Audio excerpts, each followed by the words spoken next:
சோம்பை வெறும் வயிற்றில் நன்றாக மென்று சாப்பிட்டு விட்டு 1 டம்ளர் வெந்நீர் பருகி வந்தால் ஜலதோஷம் சரியாகும். ஜலதோஷம் சம்பந்தப்பட்ட அனைத்து பிரச்சனைகளும் சரியாகும். சோம்பில் அடங்கியுள்ள சத்துக்கள்: vitamin A, vitamin C, calcium, magnesium, potassium, தாமிரம் மற்றும் இரும்பு சத்துக்கள் அதிகமாக உள்ளன.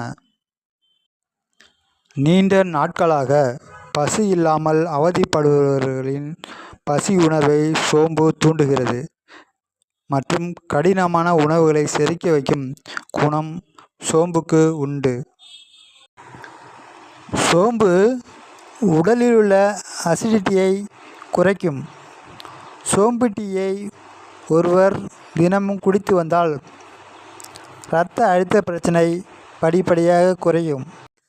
உடல் எடையை குறைக்க விரும்புபவர்கள் சோம்பை சிறிதளவு எடுத்து அதனை பொடி செய்து கொதிக்க வைத்து அந்த நீரை ஆறிய பிறகு அருந்தி வருவதன் மூலம் உடல் எடை குறையும். உடலில் உள்ள நச்சுக்களை வெளியேற்றும் வேலையை கல்லீரல் செய்து வருகின்றன. ஒரு நாளைக்கு ஒரு முறை சிறிதளவு சோம்புவை சாப்பிட்டுவிட்டு தண்ணீர் குடித்து வந்தால் கல்லீரல் பலம் பெறும். சோம்பு பெண்களுக்கு ஏற்படும் அடி வயிற்று வலிக்கு நல்ல மருந்தாக பயன்படுகிறது.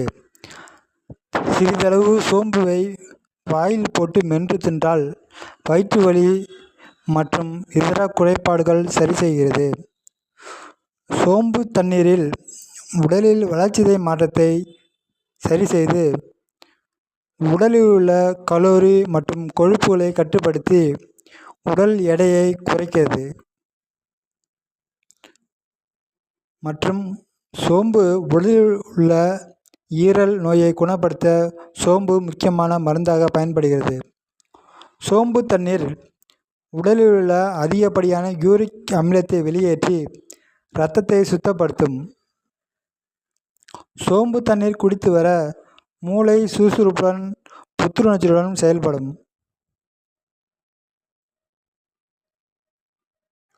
சோம்பில் உள்ள இரும்பு சத்து மற்றும் வைட்டமின் சி உடலில் உள்ள இரத்த சிவப்பு அணுக்களின் எண்ணிக்கையை அதிகரிக்கிறது.